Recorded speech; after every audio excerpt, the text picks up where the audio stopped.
Today, Clotilde Henry, a recognized Raizal leader, received an important recognition from the national government. The Colón Theater of Bogotá was the stage of the commemoration of the International Day of Afro-Latin, Afro-Caribbean, and Diaspora Woman, recognized by the United Nations since July 25th of 1992. The government presented Clotilde Henry, a proud Raizal woman and keeper of the native Inns of the San Andres, with the Medal of Cultural Merit. Very pleasures to have this honor of this condecoration, and I offer it to all the women from the archipelago, all my Raizal women. I invite the youth of the island to keep on, to go ahead protecting our culture and tradition. It's very important for our identity. Please don't forget, work hard for it. You will see the success one of these days, because it's very important to protect our culture and identity. This award recognizes the effort of Clotilde for position in international culture as presented by the Minister of Culture in the middle of the event. Through culture and artistic expressions, many women like the ones we are awarding today have been able to tell the essence of their territories. More than 20 years ago, Clotilde Henry met with a group of families to create the Posada Nativa of San Andres organization, which thanks to her work and the leadership have evolved and functioned as a local network of tourism service providers integrated by the Raizal community. The Jhonny Cay Regional Park will be closed for 3 days to conduct the cleaning and training activities that take place every 3 months. In compliance with the order of the Contentious Administrative Court, CORALINA, the Environmental Corporation of the department, informs the community about the temporary closure of Jhonny Cay Regional Park. The information was provided by its administrator, Ingrid Rodriguez. Starting back from today until Wednesday, this is a closing that was ordered since 2018 by the Tribunal Contencioso Administrativo, who obligate to close during the 3 days. We're supposed to clean, organize the water system from the bathroom and kitchen. Also, we have training for the people from the corporation and also the workers and owners of business out there. They will have their training on Wednesday, the whole day, and tomorrow we have training for the people from the corporation that work also on the quay. During this day of closure, there will be a day of cleaning and adaptation of the park and establishment, as well as the cleaning of wastewater and training of the corporation staff and tourism service providers. And on the coast near Los Almendros, people from the community have taken as an entertainment site a boat that was recently dragged by the tide to the mentioned area. A boat that is under lawful custody of a DN that was seized some time ago on the island was dragged to the coast of Los Almendros after unidentified person cut the boat's anchor rope. CORALINA Deputy Director of Seas and Coasts explained the situation. Some of the people from the community nearby was around this boat and then cut away the string. So the boat ended up floating, and with the current, it carried in near to the coast. So a lot of people from the community, young people, they are using this boat to do different activities, especially on weekend. Everybody go there and then jumping off of the boat and then doing different activities that is not permitted in this case. The official explained the actions taken by CORALINA in this matter. One of the action that we took as corporation, we already cite the Capitanía de Puerto, and we also cite the DIAN, because they who have this boat under custody, so they have to do the diligence to put back this boat outside and to solve the environmental problem immediately. The Deputy Director of Seas and Coasts indicated that due to the dragging of the boat, there was some damage, taking into account that it is an area with abundant seagrass of species Silingonium and Thalassia. However, biologists said there was no major environmental impact. And in other news, the national vaccination plans against COVID-19 continues in the department. The Departmental Social State Enterprise has arranged 2 sites to continue with the immunization through the implementation of the host-to-host strategy. After the culmination of the massive vaccination day, the local government indicated that the application of biologicals against COVID-19 will continue in the department with the aim of reaching more population. The departmental state social enterprise indicated that it will continue with its house-to-house vaccination campaign. At this moment, we are still continuing with the house-to-house sweep in all sectors of the island. Currently, we are in the sector of San Luis, finishing the sector, and we are finishing what is AstraZeneca and Sinovac first and second doses. Then we will move on to the main area of the department, which is the entire commercial area of the island. Health authorities on the island indicated that currently the department has a unified stage, which means that anyone over 18 years of age can be immunized in the vaccination pools provided by the state social enterprise. The Social State Enterprise is responsible at the departmental level to complete the vaccination process and immunize those people who have not yet achieved their second or first dose here on the island. I invite all people who are still pending to get vaccinated to go to any vaccination point. At this time, we are in the hospital and the cultural center on the hill, and we are also carrying out the house-to-house visits. The departmental government goal is to continue with the vaccination campaigns until the entire population is immunized and San Andres become one of the biosecure islands of the Caribbean.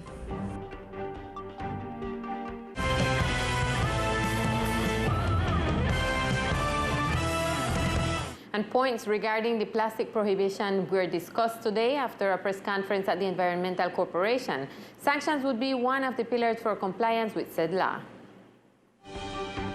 Throughout the press conference held by the director of CORALINA, Arne Britton, some issues were clarified regarding the prohibition of the entry, use, and commercialization of bags and other plastic materials in the archipelago and its smaller islands. It is important to remember that this measure is established under the articles of the Constitution that establish the state's duty to protect the diversity and integrity of the environment, preserve areas of special ecological importance, plan the management and use of natural resources with a view to guaranteeing their sustainable development, conservation, restoration, or substitution, among others. Que es medidas preventivas que va desde la amonestación escrita. Preventive measures ranging from a written warning, preventive seizure of the product, elements, means of implements used to commit the infraction, suspension of the work when damage or danger to the environment may result. For example, a company that is sent in flagrancy all these issues with the entry, marketing, and use of bags can temporarily suspend the activity, and penalties can go up to 5,000 legal monthly minimum wages in force, the temporary or permanent closure of the establishment or service, a community work, and permanent seizure of the products. The director of the corporation added that among the exceptions are bags used for packaging and final disposal of solid and hospital waste, bags used for the processing and presentation for subsequent commercialization and packaging of clothing, linen, liquor, perfumes, cosmetics, and medicines, etc. Reusable plastic cups, straws, and plates. As an alternative, compostable materials, fabric bags, washable net bags, paper, or cardboard bags have been available.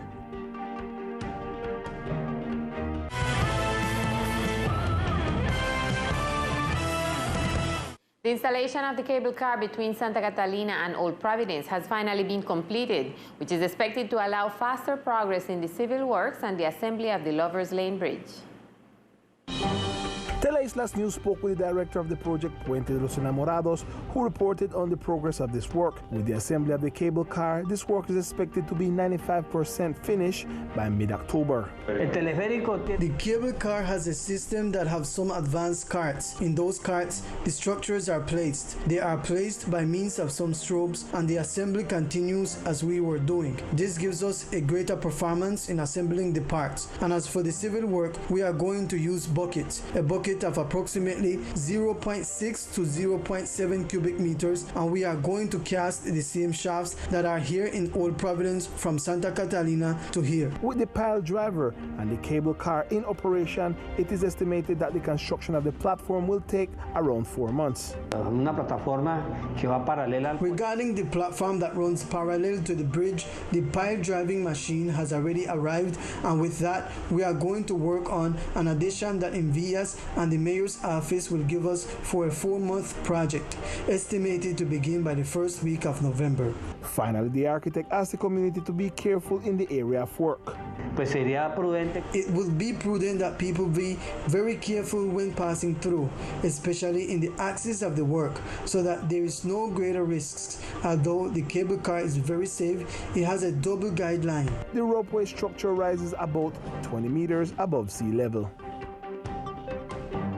And in order to reactivate cultural and recreational activities in Old Providence, the Municipal Secretary of Sports and Culture has been carrying out different events with the community.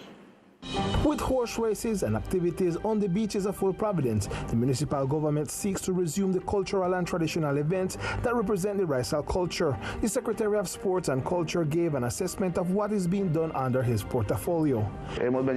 We've been recovering horse races, which are a cultural activity that are very important and are well recognized in the community. The people were very satisfied after the event we had. We were able to hold 5 races on Saturday, and we have another programmed for this weekend again. There have also been recreational activities for children and young people seeking for healthy recreation for the youth. We had a meeting with the children and youth in the municipality of Old Providence in the beaches of the sector of Old Town in order to start looking for spaces where they can be distracted and occupy their free time. We will continue working to provide this type of spaces and to reactivate them as the infrastructure of the municipality allows us. Other upcoming activities that are being planned will be in commemoration of the Emancipation Day. We are working to celebrate an important date, not only in Old Providence and Santa Catalina, but in the whole department, the Raizal Territory Emancipation Day. So we are already working on some activities. These activities will take place this weekend. Now we continue with your cultural news of our department.